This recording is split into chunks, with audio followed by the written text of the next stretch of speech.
Marcus Johnson drove his black BMW carefully through the quiet streets of Riverside. The evening sky turned orange as the sun began to set. He was heading home after a long day at work. Marcus was a well-dressed man in his early 40s with short, neat hair and tired eyes from too many late nights at the office. As he turned onto Maple Street, blue and red lights flashed in his mirror. Marcus checked his speed. He was going exactly at the limit. He hadn't run any lights or made any illegal turns. With a deep sigh, he pulled over to the side of the road. This wasn't the first time he had been stopped for no clear reason. Officer James Wilson watched the BMW pull over. He had been following it for 3 blocks, looking for any excuse to stop it. Wilson had been with the Riverside Police Department for 15 years. He was known among certain communities for his harsh treatment of minorities. Wilson stepped out of his patrol car slowly, adjusting his belt and straightening his hat. He kept his hand close to his gun as he approached the car, even though the driver had given him no reason to be cautious. "License and registration," Wilson demanded, not bothering to explain why he had pulled Marcus over. His voice was sharp and unfriendly. Marcus remained calm. He had been in this situation before. "May I ask why I was stopped, officer?" he asked politely, his hands visible on the steering wheel. Wilson's face hardened.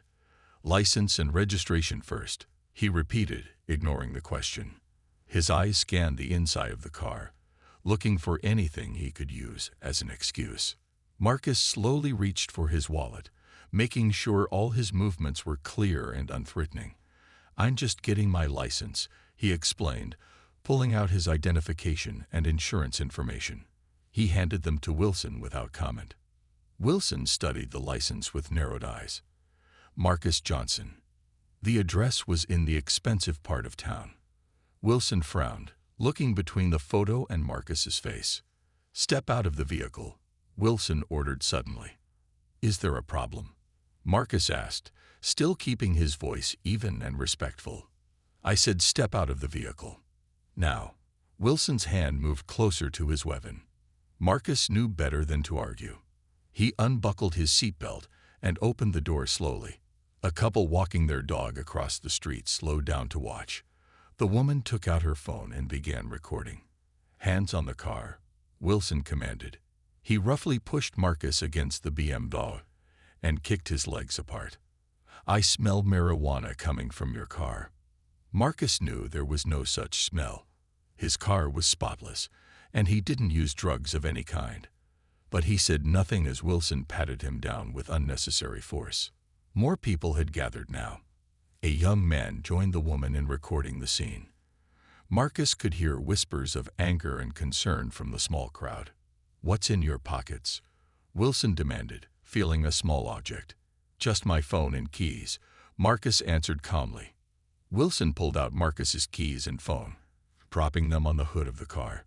Then he reached into his own pocket and pulled out a pair of handcuffs. "You're being detained," he announced loudly, as if performing for the audience that had gathered. "On what charge?" Marcus finally asked, his patience wearing thin. "Suspected possession of illegal substances," Wilson replied with a smirk, "and resisting a police officer." "I haven't resisted anything," Marcus pointed out. Wilson tightened the handcuffs until they dug into Marcus's wrists. "Keep talking back, and we can add more charges." The crowd had grown to about 10 people now, all with their phones out, all recording the clear example of racial profiling happening before their eyes. Wilson pushed Marcus toward the patrol car, holding his arm at an uncomfortable angle. Marcus winced, but didn't fight back. He knew exactly what was happening and why. He had seen it too many times before. "You can't do this," someone shouted from the crowd. Wilson ignored them, forcing Marcus into the back seat of the patrol car. "I'm going to search your vehicle now," he announced, not bothering to ask for consent or provide a warrant. As Wilson walked back to the BMW, Marcus sat quietly in the patrol car. Despite the unfair treatment, a small, determined smile appeared on his face. Officer Wilson had no idea who he had just arrested or what was about to happen next. Officer Wilson drove to the police station with Marcus sitting quietly in the back seat. The ride was short but tense. Wilson kept looking in the mirror at his prisoner, expecting some kind of argument or plea. But Marcus just watched the streets pass by with calm eyes. The Riverside Police Station was a gray building with bright lights shining in the parking lot. Wilson parked in his usual spot and got out of the car. He opened the back door and roughly pulled Marcus out by his arm. "Watch your head," he said, but too late as Marcus bumped against the doorframe. It seemed like Wilson had done that on purpose. Inside the station, the front desk officer looked up with mild interest. It was a quiet Thursday evening, and not much was happening. Only 3 other officers were around, doing paperwork or talking on phones. "Got a drug suspect," Wilson announced loudly. He pushed Marcus toward the processing desk. "I want to make a phone call," Marcus said. His voice was firm, but not angry. Wilson laughed. "You will get your call when I decide you get it." He pushed Marcus into a chair and began filling out forms. "Name?" Wilson asked, even though he had Marcus's license. "Marcus Johnson," Marcus replied calmly. "Address?" "It's on my license." Wilson frowned. "I asked for your address." Marcus gave his address, a home in the wealthy part of town. Wilson looked surprised for a moment. Then his face hardened again. "Occupation?" Wilson continued. Marcus paused. "Federal employee," he said simply. Wilson snorted. "Right. Sure you are." He wrote something different on the form. The desk phone rang. The officer at the front desk answered it, listened for a moment, then looked at Wilson with a strange expression. "Wilson, is that the guy you just brought in? The one in the BMW?" the desk officer asked. "Yeah. Why?" Wilson barely looked up from his paperwork. You might want to take this call." Wilson waved him off. "Take a message. I'm busy." The desk officer shrugged and went back to the phone. "He's processing the suspect now." "Yes, sir. Right away, sir." Marcus sat quietly, watching the scene unfold. He was still handcuffed, but he didn't seem worried or upset. If anything, he looked like he was waiting for something to happen. Wilson finished the booking forms and took Marcus's fingerprints, pressing each finger harder than necessary onto the scanner. Next came the mug shot. Marcus stood against the height chart, looking directly into the camera. "Turn to the right," Wilson ordered. As Marcus turned, the front doors of the station opened. 3 people in dark suits walked in. They moved with purpose and authority. The woman in front showed a badge to the desk officer, who quickly pointed toward Wilson and Marcus. Wilson didn't notice the visitors. He was too busy enjoying his power over Marcus. "Turn to the left," he commanded.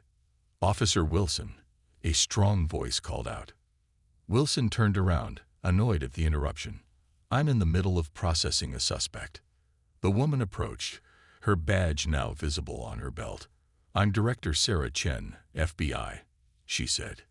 "And you are processing one of my agents." Wilson's face went pale. He looked at Marcus, then back at Director Chen. "There must be some mistake," Wilson stammered. "The only mistake was pulling over Agent Johnson without cause, searching his vehicle without consent, and arresting him on false charges," Director Chen said. Her voice was calm but ice-cold. Marcus stood straight now, no longer playing the role of a passive suspect. One of the other FBI agents approached him with a key and removed his handcuffs. The entire station had gone silent. The other officers watched the scene with shocked expressions. Some looked worried, as if wondering what this meant for them. Director Chen handed Wilson a document. "This is a formal notice that your actions tonight are now part of a federal investigation. Agent Johnson has been working undercover in this district for 6 months." Marcus rubbed his wrists where the tight handcuffs had left marks. Then he reached into Director Chen's pocket and pulled out his own FBI badge. He held it up for Wilson to see. "You should have run a more thorough background check," Marcus said quietly. Wilson stood frozen, the paper trembling in his hand. His 15-year career flashed before his eyes. All the times he had stopped people based on their skin color, all the false charges he had made, All the times he thought he had gotten away with it. He hadn't gotten away with anything. It had all been recorded, documented, and was now evidence in a federal case. The next morning, the Riverside Police Department was buzzing with activity. FBI agents filled the main conference room, setting up computers and pinning documents to the walls. Chief Thomas Bailey paced back and forth outside the room, his face lined with worry. This was not how he had planned to spend his Friday. Marcus Johnson sat at the head of the conference table, reviewing files. He was dressed in a crisp suit now, his FBI badge hanging from his neck. The tired look in his eyes was gone, replaced by sharp focus. Director Chen stood beside him, pointing at something on his computer screen. "They're ready for us," she told Marcus. Chief Bailey was called into the room along with 5 senior officers. They sat down across from Marcus and Director Chen, all looking uncomfortable. "As you now know," Marcus began, "I have been working undercover in Riverside for the past 6 months. My assignment was to investigate reports of systematic racial profiling and corruption within this department." He opened a folder and slid it toward Chief Bailey. "These are copies of 63 complaints filed against Officer Wilson in the last 3 years, all from minority citizens, all dismissed without proper investigation." The chief picked up the folder but didn't open it. "One officer's actions don't reflect our entire department," he said defensively. Marcus pressed a button on his laptop. A video began playing on the large screen on the wall. It showed Marcus's arrest from the previous night, recorded by his concealed body camera. The footage was clear and the audio was perfect. "I smell marijuana," Wilson's voice said on the recording, though he had found nothing. Then came a second video, this one from a dashboard camera. It showed Wilson planting a small bag in Marcus's car while searching it. The room went silent. Chief Bailey's face turned pale. "Officer Wilson isn't the only problem," Marcus continued. He clicked to show a spreadsheet. "We have evidence of similar behavior from 12 other officers in your department. We have traffic stop data showing that black drivers are pulled over at 6 times the rate of white drivers in this district." One of the senior officers stood up. "This is a federal overreach. You have no jurisdiction to investigate our department based on a few complaints." Director Chen stepped forward. "Actually, we do. When a pattern of civil rights violations is identified, the FBI has full authority to investigate. And what we found goes beyond simple profiling." She opened another file. "We have evidence of falsified reports, planted evidence, and missing property from the evidence room. This isn't just about race anymore. It's about corruption at multiple levels." Chief Bailey wiped sweat from his forehead. "What do you want from us?" "Cooperation," Marcus answered simply. "Officer Wilson has been suspended and will face charges. But our investigation continues. We need access to all your files, all body camera footage, and all personnel records." "And if we refuse?" one officer asked. "Then we get a federal warrant," Director Chen replied. "And we bring in more agents, more resources, and we look at every case this department has handled in the past 5 years. Your choice." The chief looked at his officers, then back at Marcus. "We'll cooperate," he said quietly. Outside the conference room, other officers watched through the glass walls. Many looked worried. A few were already emptying their desks, knowing what the FBI might find if they dug deeper. Marcus walked out of the meeting an hour later. As he passed through the main office, he noticed officers avoiding his eyes. Some looked angry, others frightened. Only one young officer approached him. "Agent Johnson," she said quietly, "I have some information you might want to see." She handed him a flash drive. "Not everyone here is corrupt," she told him. "Some of us have been trying to report these problems for years, but nobody would listen." Marcus took the drive. "Thank you, Officer Chen," she replied.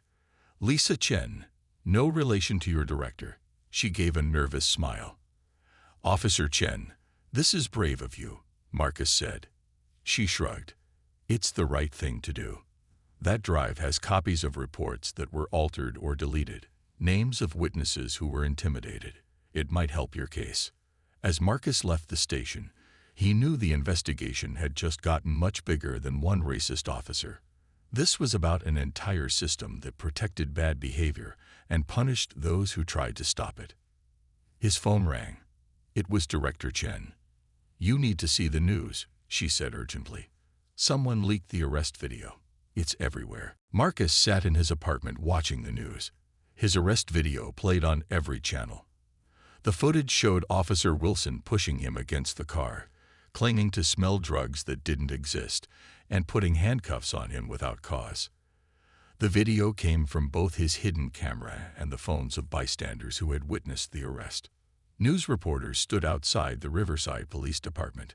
A crowd had gathered there too, holding signs demanding justice and better policing. Some signs showed Wilson's face with the word racist written across it. Others called for the chief to resign. Marcus's phone rang again. It was Director Chen. "Are you watching this?" she asked. "Yes," Marcus replied. "Do we know who leaked the video?" "Not yet, but that's not our biggest problem right now. The mayor is calling for an emergency meeting. The police union is threatening to fight back, and Wilson has hired a lawyer who's claiming entrapment." Marcus sighed. This was becoming more complicated than he had expected. His 6-month undercover operation was supposed to be quiet and focused. Now it was front-page news. "What about the flash drive Officer Chen gave me?" Marcus asked. "Our tech team is going through it now." She was right.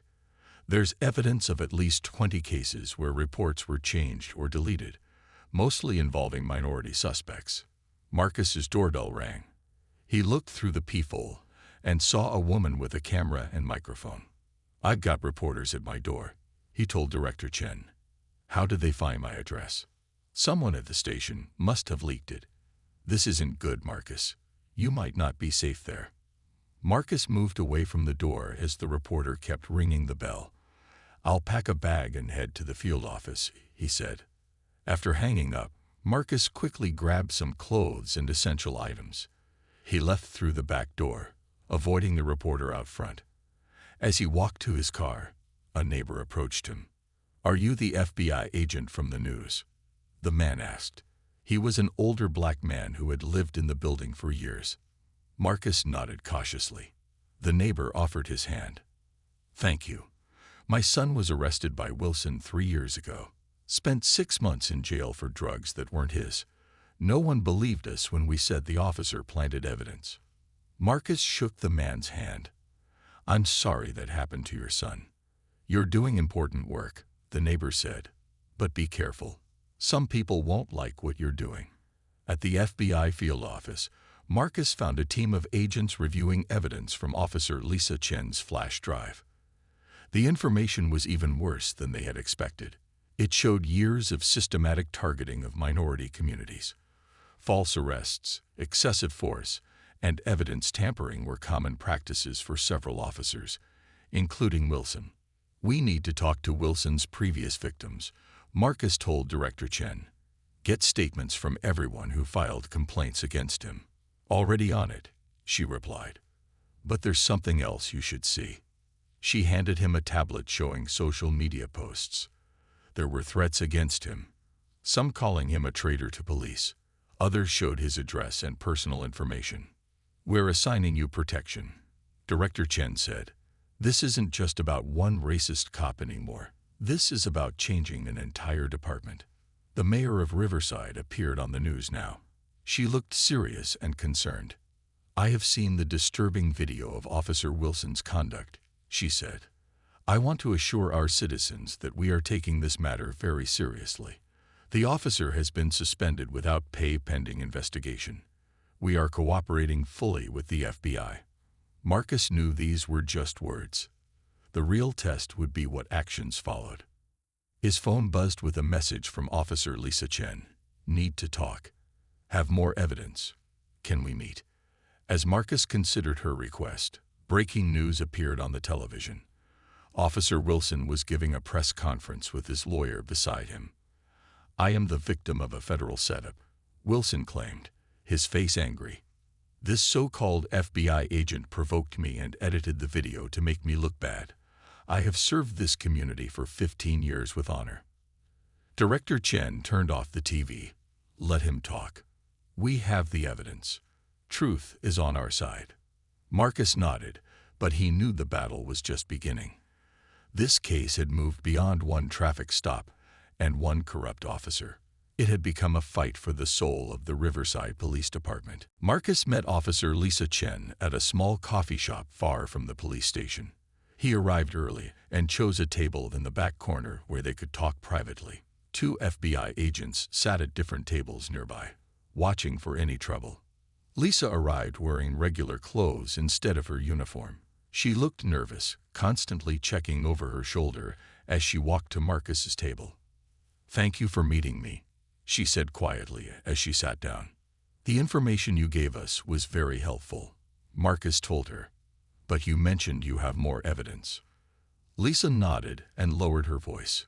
"Wilson isn't the only problem. There's a group of officers who call themselves the Old Guard. They've been running things their way for years. Chief Bailey knows about them, but looks the other way." "How many officers are we talking about?" Marcus asked. 8, maybe 10. They train the new officers to follow their lead or face consequences. That's why most of us stay quiet. Marcus leaned forward. "But not you." Lisa shook her head. "My father was a cop in Los Angeles. A good one. He taught me that the badge means something. It means protecting everyone, not just some people." She pulled out her phone and showed Marcus a series of text messages between officers. They were planning how to deal with the FBI investigation. Some messages suggested destroying evidence. Others talked about putting pressure on anyone who cooperated. "They don't know I have these," Lisa explained. "One of them left their phone unlocked at the station, and I copied the messages." As they talked, the door to the coffee shop opened. 2 police officers walked in, both in uniform. Lisa tensed up immediately. "Don't look at them," she whispered. "Officers Parker and Reynolds, both part of the Old Guard." The officers got coffee and seemed not to notice Lisa and Marcus in the corner. But as they left, Officer Reynolds looked directly at their table and nodded slightly. "They saw us," Lisa said, her face going pale. "This is bad. They'll report back to the others." "You're under FBI protection now," Marcus assured her. "If anyone threatens you, we'll know." "You don't understand," Lisa insisted. "These guys have connections everywhere. Judges, lawyers, even some people in the mayor's office. That's how they've gotten away with this for so long." "Then we need to expose all of them," Marcus said firmly. "Not just Wilson." When Marcus returned to the FBI field office, he found Director Chen talking with a man in an expensive suit. She introduced him as District Attorney Michael Harris. "The DA wants to talk about the Wilson case," Director Chen explained, her expression hard to read. "Agent Johnson," Harris said, offering his hand. "I want you to know that my office takes these allegations very seriously. If the evidence supports charges against Officer Wilson, we will pursue them." Marcus noticed the careful wording. "If the evidence supports charges, we have video of him planting drugs in my car." The DA smiled thinly. "Videos can be misleading. We need to consider all angles. Officer Wilson has served this community for many years." Marcus looked at Director Chen, who gave him a slight shake of her head, warning him to be careful. "What exactly are you suggesting, Mr. Harris?" Marcus asked. "Perhaps a compromise. Officer Wilson retires early. The department implements some new training. Everyone saves face." Marcus felt his anger rising, but kept his voice steady. "This isn't about saving face. This is about justice for every person Wilson and his friends targeted over the years." The DA's friendly expression faded. "I'm trying to find a solution that works for everyone, Agent Johnson. You should consider it carefully." After Harris left, Director Chen closed the door. "Now we know," she said. "Know what?" Marcus asked. "Who else is involved? Harris is part of this too." He's been dismissing cases against these officers for years. Marcus thought about what Lisa Chen had told him about the old guard having connections everywhere. The corruption goes beyond the police department. Which means we need to be even more careful, Director Chen warned. And we need more evidence, solid evidence that not even Harris can ignore. Marcus nodded. I think I know how to get it. But it's risky. How risky? Director Chen asked. Marcus showed her his plan on a notepad. Her eyes widened as she read it. That's more than risky, she said. That's dangerous. The old guard would come after you directly. That's what I'm counting on, Marcus replied. Sometimes you need to draw the snakes out of their hole to catch them. Marcus stood in front of the local news cameras. He had called for a press conference outside the FBI field office, and journalists from every station in the city had shown up. Director Chen stood beside him, looking concerned about his plan but supporting him nonetheless. My name is Special Agent Marcus Johnson, he began. 1 week ago, I was unlawfully arrested by Officer James Wilson of the Riverside Police Department. This was not a random incident. It was part of a pattern of racial profiling and corruption that has existed in this department for years. The cameras flashed as Marcus held up a folder. I have evidence that Officer Wilson is not acting alone. There is a group of officers within the department who call themselves the Old Guard. They have been targeting minority citizens, planting evidence, and falsifying reports for over a decade. Behind the cameras, Marcus could see several police cars pulling up. Officers Wilson, Parker, Reynolds, and 3 others got out, watching the press conference with angry faces.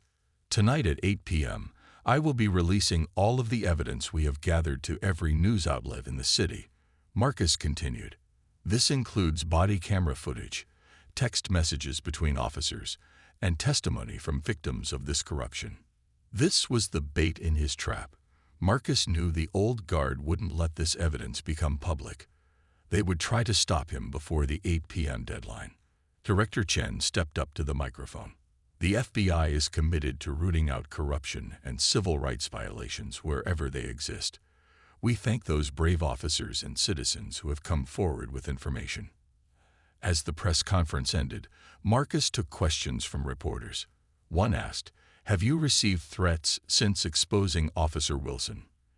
Yes, Marcus answered honestly. But that won't stop this investigation. Another reporter called out, "Where will you be releasing this evidence tonight?" Marcus smiled slightly. "I'll be working late at the field office. The evidence will be distributed from there." This was another part of the trap.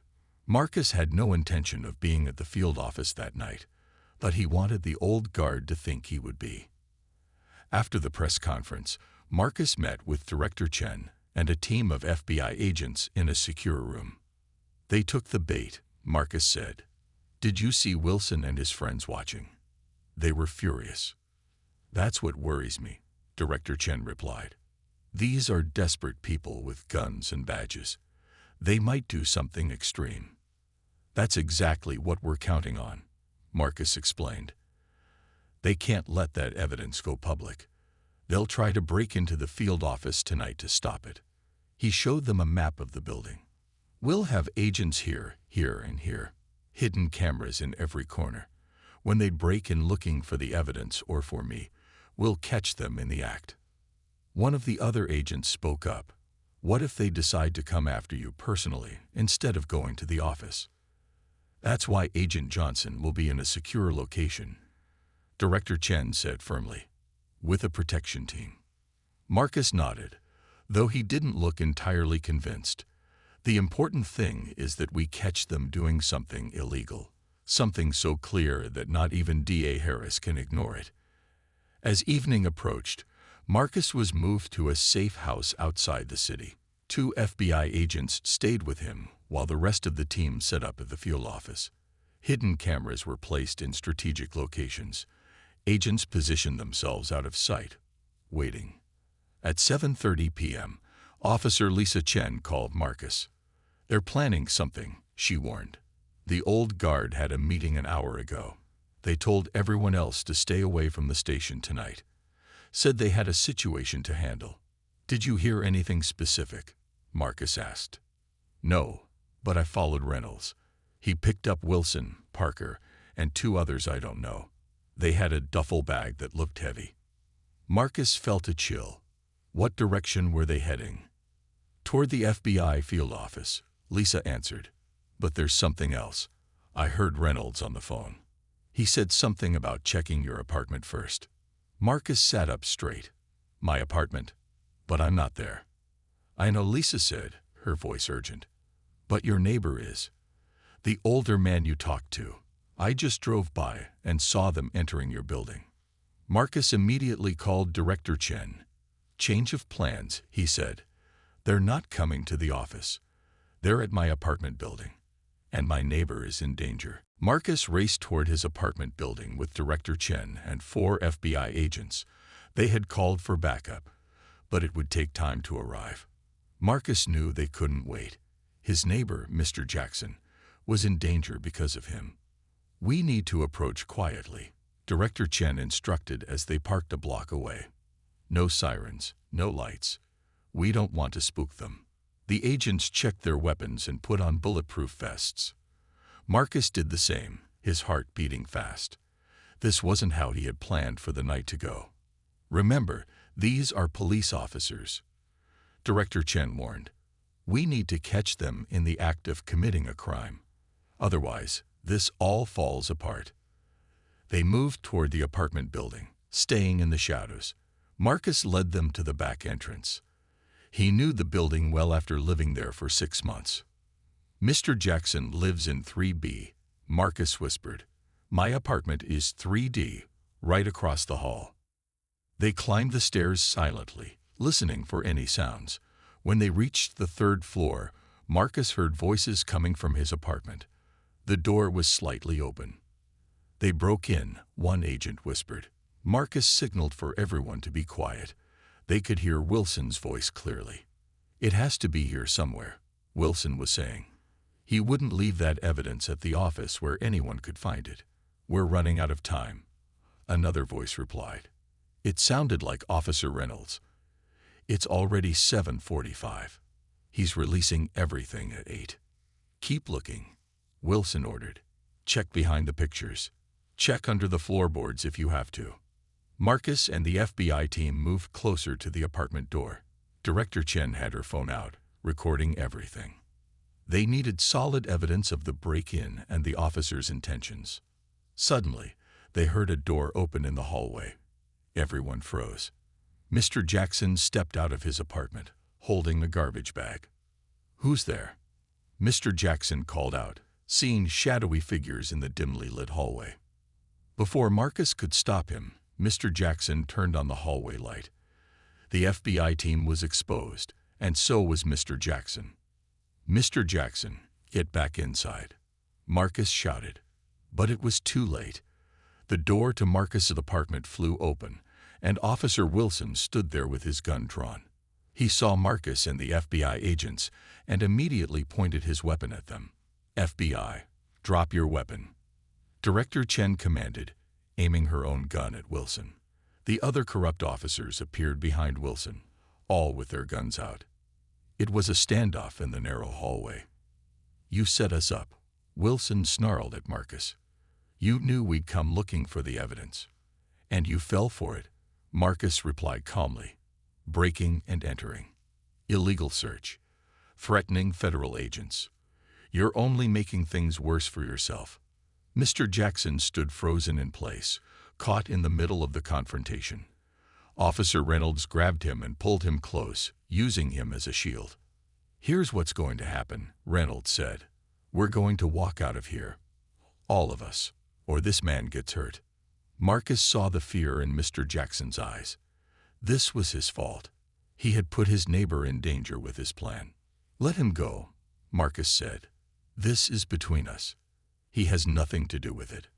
He has everything to do with it now. Wilson replied with a cruel smile. Now put down your weapons. All of you. Director Chen looked at Marcus, silently asking what he wanted to do. Marcus nodded slightly. They couldn't risk Mr. Jackson's life. Okay, Director Chen said. We're putting our weapons down. But you should know that this building is surrounded by now. There's no way out. The FBI agents slowly placed their guns on the floor. Marcus did the same, never taking his eyes off Wilson. "Kick them away," Wilson ordered. They did as they were told. The weapons slid across the hallway floor. "Now the phones," Wilson demanded. "No recordings." As they placed their phones on the ground, a small red light caught Marcus's attention. It was coming from the ceiling corner. The building's security camera. It was recording everything. Marcus kept his face neutral, not wanting to give away this advantage. He looked at Mr. Jackson, trying to reassure him with his eyes. "It's going to be okay," he said to his frightened neighbor. "Shut up," Wilson snapped. "Nothing is going to be okay for you after tonight." Wilson and his fellow officers moved Marcus, Director Chen, and the FBI agents into Marcus's apartment. They left Mr. Jackson in the hallway, guarded by Officer Parker. The apartment was a mess. The corrupt officers had torn it apart looking for evidence.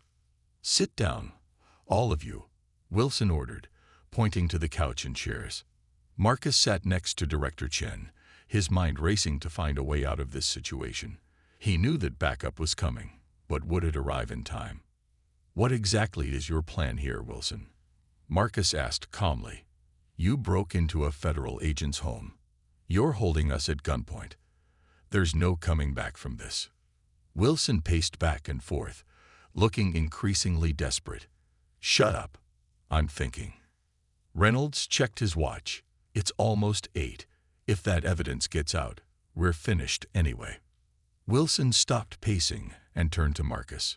"Where is it? Where's the evidence you were going to release tonight?" Marcus smiled slightly. "It's already been released. The moment you broke into my apartment, an automatic system sent everything to every news outlet in the city." This was a lie, but Wilson didn't know that. Marcus watched as panic spread across Wilson's face. "You're lying," Wilson said, but he didn't sound convinced. "Check your phone," Marcus suggested. "It should be hitting the news any minute now." Reynolds pulled out his phone and started searching news sites. His expression changed as he found something. "He's not lying. Channel 7 just posted a breaking news alert about corruption in the police department." Wilson grabbed the phone and looked at it. His face went pale. What he didn't realize was that the breaking news was just about Marcus's earlier press conference, not the actual evidence. But it was enough to make him believe Marcus's bluff. "It's over, Wilson," Director Chen said. "The best thing you can do now is surrender. We can talk to the prosecutor about cooperation." Wilson's eyes darted around the room, looking for a way out. He was cornered, and he knew it. "Maybe she's right," Officer Reynolds said, lowering his gun slightly. "We can't shoot federal agents and walk away from this." Wilson turned on him angrily. "So you're giving up? After everything we've done to protect each other?" Outside in the hallway, they heard Mr. Jackson's voice raised in protest, then a thud. Marcus tensed, worried about his neighbor. The apartment door opened, and Officer Lisa Chen walked in, holding her police badge. Behind her, Officer Parker lay on the floor, handcuffed. "FBI, drop your weapons," she commanded, pointing her gun at Wilson and Reynolds. Reynolds immediately put his gun down, raising his hands. But Wilson turned his weapon toward Lisa. "You," he snarled. "You're the one who betrayed us." "I didn't betray anyone," Lisa replied steadily. "I'm doing my job. Protecting people. All people. That's what we swore to do." While Wilson was distracted by Lisa, Marcus slowly reached for a heavy book on the coffee table in front of him. "It's over, Wilson," Marcus said. "Look around you. Reynolds has given up. Parker is in cuffs. You're alone now." Wilson's hand trembled as he kept his gun pointed at Lisa. "You ruined everything," he said. 15 years on the force. 15 years of service. "Is that what you call it?" Marcus asked. "Planting evidence, falsely arresting innocent people. That's not service. That's corruption." Wilson's attention turned back to Marcus, his eyes filled with hatred. You don't know anything about being a cop, about the things we see every day, the dangers we face. I know about justice, Marcus replied. And what you've been doing, isn't it? Wilson's finger tightened on the trigger of his gun. In that moment, Marcus threw the heavy book, hitting Wilson's arm. The gun fired, the bullet hitting the ceiling as Lisa tackled Wilson to the ground. Director Chen and the other FBI agents jumped up, quickly securing Reynolds and helping Lisa with Wilson. The sounds of sirens filled the air outside as backup finally arrived. Marcus ran to the hallway to check on Mr. Jackson. The older man was sitting against the wall, holding a cloth to his head where Parker had hit him. "I'm sorry you got caught up in this," Marcus told him, helping him to his feet. Mr. Jackson shook his head. "Don't be sorry. What you did here today, it needed doing. My son and a lot of other people will sleep better knowing Wilson is going to jail." As police and FBI agents flooded into the building, Marcus looked back at Wilson being led away in handcuffs. The corrupt officer's face was a mask of defeat and anger. "This isn't over," Wilson called out to Marcus. "You have no idea how many friends I have in this city." Marcus nodded. "You're right. It's not over. But it's a start." 3 months had passed since the night of the arrests. The Riverside City Hall was packed with citizens, reporters, and officials for a special public hearing. Marcus sat in the front row next to Director Chen and Officer Lisa Chen, who was no longer in uniform but dressed in a suit with an FBI visitor badge. Mayor Gloria Thompson stood at the podium, looking out at the crowded room. Behind her sat the new police chief, a respected captain from another district who had been brought in to clean up the department. "Today marks an important day for our city," the mayor began. "The report from the Department of Justice investigation into our police department has been completed. The findings are troubling, but necessary for us to move forward with the changes our community deserves." Marcus looked around the room. In the 3 months since Wilson and his friends were arrested, a lot had changed.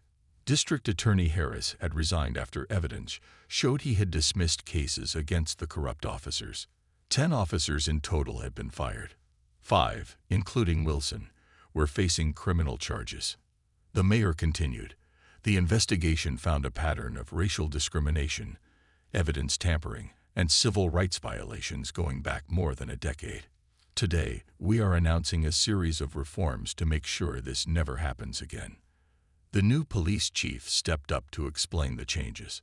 All officers would now wear body cameras that could not be turned off during interactions with the public. A civilian review board would examine all complaints against officers. New training programs would address racial bias, and a special phone line would be set up for citizens to report police misconduct directly to independent investigators. After the official presentation, people from the community came forward to speak. Many shared stories of being targeted by Wilson and other corrupt officers. Mr. Jackson spoke about his son's false arrest and how the young man was now working to clear his record. When it was Marcus's turn to speak, he walked to the podium and looked out at the crowd. "I came to Riverside 6 months ago to investigate reports of corruption," he began. "What I found was both worse than I expected and better than I feared. Yes, there were officers abusing their power and targeting minorities. But I also found good people like Officer Lisa Chen, who risked everything to stand up for what was right." He nodded toward Lisa, who smiled back at him. Since the arrests, she had been helping the FBI identify other problem areas in the department. She had recently applied to join the FBI herself. "Real change doesn't happen overnight," Marcus continued. "It takes constant work and attention from everyone. The reforms announced today are a good start, but they only work if the community stays involved and holds its leaders accountable." After the hearing, Marcus met with the new police chief and Director Chen in a private office. They had one more piece of business to discuss. "The trial for Wilson and the others begins next month," Director Chen explained. "The evidence is strong, but we need to be prepared for a fight. Wilson's lawyer is claiming entrapment." "Let them try," the new chief said firmly. "The video from your body camera and the building security camera leaves no doubt about what happened. They broke into your apartment. They threatened you and Mr. Jackson. There's no defense for that." Marcus nodded, but he knew legal battles were never simple. "What about the other cases? The people who were wrongly convicted because of Wilson and his friends?" "We've set up a special team to review every case they were involved in," the chief assured him. "It will take time, but we're committed to fixing this." As Marcus left City Hall, he saw a group of young Black and Hispanic men and women watching the proceedings. They had been among those targeted by Wilson over the years. One young man stepped forward. "Agent Johnson," he said, extending his hand. "Thank you for what you did. I was arrested by Wilson 2 years ago. Lost my job. Almost lost my apartment. Now I have a chance to clear my name." Marcus shook his hand. "I'm just sorry it took so long to stop him." "But you did stop him," the young man replied. "That's what matters." Marcus looked back at City Hall, where the mayor was speaking to reporters about the reforms. Change was happening. Not as quickly as he might like, but it was real. His phone rang. It was Director Chen. "We have a new assignment," she told him. "Similar situation in another city. They're asking for you specifically." Marcus smiled. His work in Riverside wasn't completely finished, but the city was heading in the right direction now. And there were other places that needed help. "When do we start?" he asked.